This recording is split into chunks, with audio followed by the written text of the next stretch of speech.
Kemarin umroh. Iya. Dapat Zam-Zam 5 liter bawaan. Nah, selalu. ada selain keberkahan, kesehatan pada air Zam-Zam. Ya. Dokter udah pernah dapat riset atau baca jurnal tentang itu nggak? Nah, kalau jurnal soal air Zam-Zam tuh aku belum baca yang kuat. Tapi kalau temanku nggak tahu. Cuman aku meyakini gini.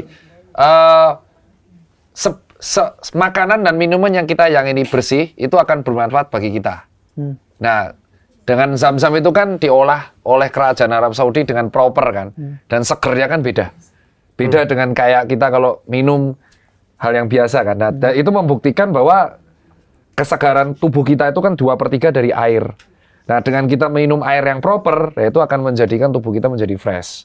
Cuman kan dia nggak overclaim, minum ini menjadi sembuh. Nah, nggak seperti itu. Tapi memang fresh dan alami, memang kuakuin.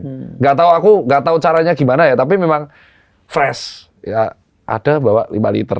Nah, Wah, aku juga pernah nyobain fresh kok. Aku bawa 5 liter. Suncan-nya Habib nih isinya Zam-Zam, gue isiin. Oh, jadi makin-makin ya, Bib ya. Udahlah sumbernya air Zam-Zam dipadu-padankan dengan dispenser dari Suncan yang merupakan kualitas terbaik dari Jepang ya, Bib ya. Jadi sudah ada sinar UV-nya bisa mati sendiri, BPA free. Lah, iya campuran Arab Jepang. Ini mah sudah login dia. Tapi jenengan jual garam rupiah itu? Enggak. Hei, YouTube saya aja gak di AdSense. Iya. Enggak ada. Oh, Itu iya, gua iya. udah 7 tahun. Tapi saya kalau melihat Dokter Tirta dengan Habib, itu tuh apa ya? Satu melambangkan agama, satu melambangkan sains lah, ilmu kedokteran gitu kan. Biasanya kalian ini tidak sejalan. Sains dan Beliau dulu. Gue Agama, sederhananya gini ya. harusnya nggak akur loh. Agama Nggak dan gitu. sains. Nggak ada begitu. Nggak ada harusnya. Kalau kita beratin sih bisa aja, coba ntar aja yuk. Sebenarnya gini, harusnya itu sejalan. untuk menghantam pernyataannya Onat, gua hantam pakai pertanyaannya Imam Ghazali.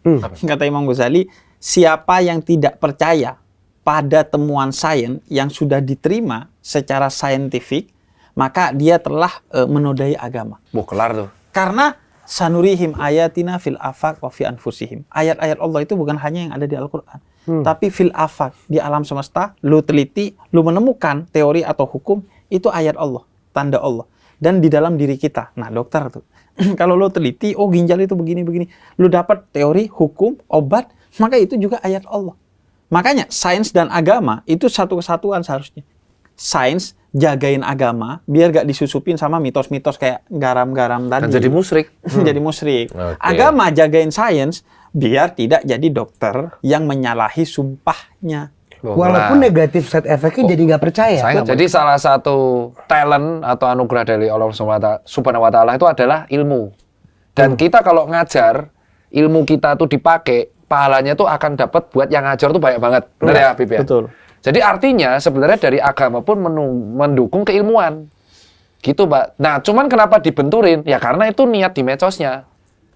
Gitu. Niat yang membenturkan itu. Jadi ada yang dinamakan free think ya. Free think, Free thinking. Dan kalau pikiran tuh sangat luar biasa. Anugerah paling kuat itu menurutku di manusia itu adalah otak. Akal itu yang membedakan kita dengan hewan. Kita tuh bisa ngupgrade ini luar biasa. Bayangin kalau iOS itu harus diupdate rutin, kita tuh bisa update terus dengan cita membaca. Nah, kalau ini nggak dikontrol, ini yang chaos. Karena apa? Dikasih batasan-batasan. Iya, karena tidak semua di dunia itu ada jawaban. Tapi katanya free thinker. Nah, makanya manusia itu cenderung untuk kurius, mencari jawaban terus. Nah, agama ini akan mengendalikan bahwa ya terima aja, tidak semua ada pertanyaan itu ada jawabannya. Berarti nggak free thinker dong? Iya, aku nggak free thinker. Ya sama kayak kebebasan lu, itu kan dibatasi oleh kebebasan Boris, gua, dan Dokter Tirta. Iya, Lu nggak bisa seenaknya misalnya Iya. ngapain Dokter Tirta. Tetap pada akhirnya kebebasan yang sejati itu semu. Wah, dia seenaknya terus kan selama syuting ini Iya jalan. sih. Nanya-nanya Mata-mata. bebas, bridging bebas. Berarti nggak free thinker dong, bro. Bahkan ya, kalau Free dalam thinker Islam, kan, pengagungan terhadap akal menjadikan seorang yang mencari agama dengan tulus dengan akalnya, kemudian hingga wafat dia tidak menemukan kebenaran. Misalnya Islam bagi gua, Katolik bagi lo, bagi Dokter Tirta juga Islam, dan bagi Boris adalah Kristen. Maka kalau dalam Islam, ia dihukumi surga. Karena disebut ahlul fitir. Orang yang bersetia kepada kesucian akalnya. Yang Ya bahwa ketidaktahuan tuh ya normal, nggak semua ada jawabannya. Itu dulu aku soalnya kayak Onat, freeting sampai 6 tahun. Jadi penasaran, sampai akhirnya kita mentok, oh kok nggak ada jawabannya ya. Nah itu yang buat kita stres. Ternyata ada beberapa pertanyaan yang tidak ada jawabannya. Kalau di Islam kan ayat pertamanya Iqra. Iya, bacalah. bacalah. Udah clear itu. Jadi ya saran kalau yang kedua, kalau di medsos sudah ada narasi yang membenturkan antara sains dan agama itu yang mending ditinggalkan.